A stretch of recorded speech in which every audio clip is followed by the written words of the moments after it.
हमारे साथ हैं उत्तराखंड के पूर्व मुख्यमंत्री और वर्तमान में सांसद त्रिवेंद्र सिंह रावत साहब। सांसद जी, आज मतगणना चल रही पंचायत चुनाव की, भारतीय जनता पार्टी की जीत की क्या उम्मीद देखते हैं और कैसी जीत होगी? देखिए, भारतीय जनता पार्टी 2019 में भारतीय जनता पार्टी ने एक दो को छोड़ दिया जाए तो सभी जिला पंचायत भारतीय जनता पार्टी की रही है। इवन हरिद्वार जो जिला पंचायत थी वो कभी भाजपा के पास नहीं, उस समय उसका शुरुआत हुई थी। उत्तराखंड में इस समय जो चुनाव हो रहा है वो हरिद्वार जिले को छोड़कर हो रहा है, यानी कि 12 जिला पंचायतों में चुनाव हो रहा है और टोटल जो जिला पंचायत की जो सीटें हैं वो 370 हैं। भारतीय जनता पार्टी ने 320 सीटों पर अपने समर्थित प्रत्याशी घोषित किए हैं और मुझे पूरा विश्वास है कि भारतीय जनता पार्टी 270 और 300 के बीच में जिला पंचायत सीटें जीतकर आएगी। ऐसा मेरे जो संगठन के लोग हैं उनसे बातचीत हुई है तो उन्होंने कहा कहना कि बहुत अच्छा वातावरण है, सब लोग भारतीय जनता पार्टी को विजयी बनाना चाहते हैं और शासन प्रशासन के कार्यों से खुश हैं। क्या इस पंचायत चुनाव का और इसकी जीत का 2027 में होने वाले विधानसभा चुनाव की तैयारियों पर भी असर पड़ेगा? अब देखिए, थोड़ा बहुत तो असर होता है, लेकिन क्योंकि जिला पंचायत में जो मुद्दे होते हैं नितांत स्थानीय होते हैं और व्यक्तिगत प्रभाव भी काफ़ी हावी रहता है। वैयक्तिक संबंध आपके लोगों से कैसे हैं, क्या हैं, नाते रिश्तेदारी भी काफ़ी प्रभावित करती है। ये सही है कि कोई भी चुनाव होता है तो उसका कुछ न कुछ मानसिक प्रभाव ये पड़ता है। उत्तराखंड देवभूमि है, चार धाम यात्रा भी होती है, हर वर्ष बड़े बड़े आयोजन होते हैं, कांवड़ यात्रा है या अन्य भी गंगा स्नान के पर्व वर्ष भर चलते रहते हैं। इस दौरान हरिद्वार और ऋषिकेश के लोगों को जाम से बड़ा सामना करना पड़ता है। आप हरिद्वार के सांसद हैं, इसका कोई विकल्प या कोई नया प्रोजेक्ट है जिससे कि लोगों को छुटकारा मिल सके? देखिए, हरिद्वार में जब से भाजपा की सरकार बनी 2017 में, तो एक तो हरिद्वार के जो मुख्य मार्ग है बद्रीनाथ मार्ग, वो काफ़ी उसको एक्सटेंड किया गया है, फ्लाईओवर्स बने हैं, उसके कारण काफ़ी कुछ वहाँ की समस्या का समाधान हुआ है।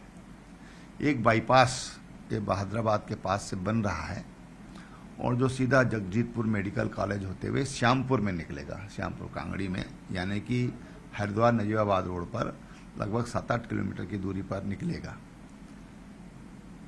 उससे भी थोड़ा लाभ ये हरिद्वार को, और बड़ा प्रोजेक्ट है, नेशनल प्रोजेक्ट है, लगभग 1800 करोड़ रुपए का ये प्रोजेक्ट है। एक मार्ग और, जब श्यामपुर से हम हरिद्वार की तरफ आएंगे पुराने मार्ग पर, तो चंडी पुल जो नया पुल बन रहा है, जहाँ पर पुराना पुल बिल्कुल अगल बगल में है, वहाँ से सीधे स्वर्गाश्रम से मोहन चट्टी और मोहन चट्टी में वहाँ से गंगा जी को पार करते हुए फिर बद्रीनाथ मार्ग पर, उससे जो हमारा नेपाली फार्म से लेकर और ऋषिकेश तक, और जब ज़्यादा धार्मिक यात्रा रहती है, बद्री केदार की यात्रा रहती है, तो उस दौरान ये भानियावाला, अठूड़वाला, रानी पोखरी, ये पूरा इलाका जाम से त्रस्त रहता है। तो अगर हम चंडीगढ़ से, चंडी पुल से लेकर और सीधा जो पौड़ी जिले का पार्ट है चीला होते हुए मोहन चट्टी और बद्रीनाथ मार्ग की रिंग रोड बन जाती है, तो ऋषिकेश का जो कंजक्शन है, नेपाली फार्म का जो कंजक्शन है, उसको दूर किया जा सकता है। जो लाखों यात्री उत्तराखंड में पूरे देश से और दुनिया से आते हैं, बद्री केदार के दर्शन के लिए आते हैं, उनके लिए एक बड़ी सुविधा होगी। तो चड्डी घाट से जो नई रोड प्रस्तावित की है आपने, इसको लेकर कोई केंद्रीय मंत्री से मुलाकात हुई या इस पर कोई प्रोजेक्ट तैयार हुआ? देखिए, माननीय गडकरी जी से मैंने बातचीत की थी और उन्होंने कहा कि मैं इसको एग्जामिन कराऊंगा, और एग्जामिन करा के, क्योंकि बीच में पूरा नेशनल पार्क है, बीच में ये जो चीला है, चीला बैराज है, उस पर कई ऊपर से जो बरसाती नदियां आती हैं वो उस पर हैं, फिर चीला नहर है, तो उसके साथ साथ ही ये सड़क बन पाएगी। और इसलिए उन्होंने कहा हम इसको एग्जामिन करा के और फिर इसको हम आगे बढ़ाएंगे। लगभग कितने किलोमीटर की ये नई सड़क होगी? ये मुझे लगता है कि लगभग ये होगी 25 किलोमीटर के आसपास। थोड़ा बहुत 2-4 किलोमीटर ऊपर भी हो सकती है, थोड़ा कम भी हो सकती है, लेकिन ये बहुत ही मतलब फायदेमंद होगी। सावन के महीने में, वैसे तो 12 महीने नीलकंठ में भारी भीड़ रहती है श्रद्धालुओं की, लेकिन सावन के महीने में तो वहाँ पर काफ़ी ज़्यादा रस हो जाता है, दुर्घटना की भी संभावनाएं होती हैं।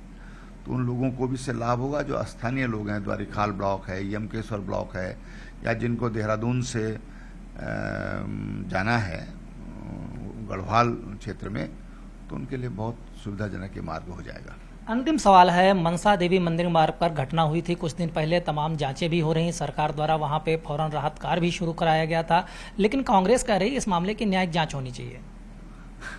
अब देखिए, मैं समझता हूँ कि न्यायालयों को इस बात की कितनी फुर्सत का है, और जितनी अच्छी जांच उसमें स्थानीय जो प्रशासन है, मजिस्ट्रेट हैं, पुलिस प्रशासन है, जिलाधिकारी है, वो कर सकते हैं तो बेहतर होगा।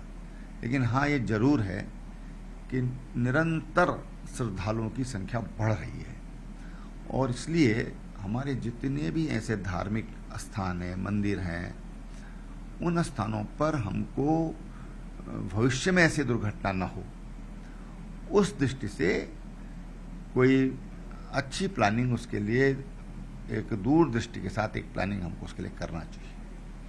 धन्यवाद हमसे बात करने के लिए। ये थे हमारे साथ उत्तराखंड के पूर्व मुख्यमंत्री और वर्तमान में हरिद्वार से सांसद त्रिवेंद्र सिंह रावत। वीडियो जर्नलिस्ट सोनू मंडल के साथ संदीप पांडे, न्यूज़ 18 दिल्ली।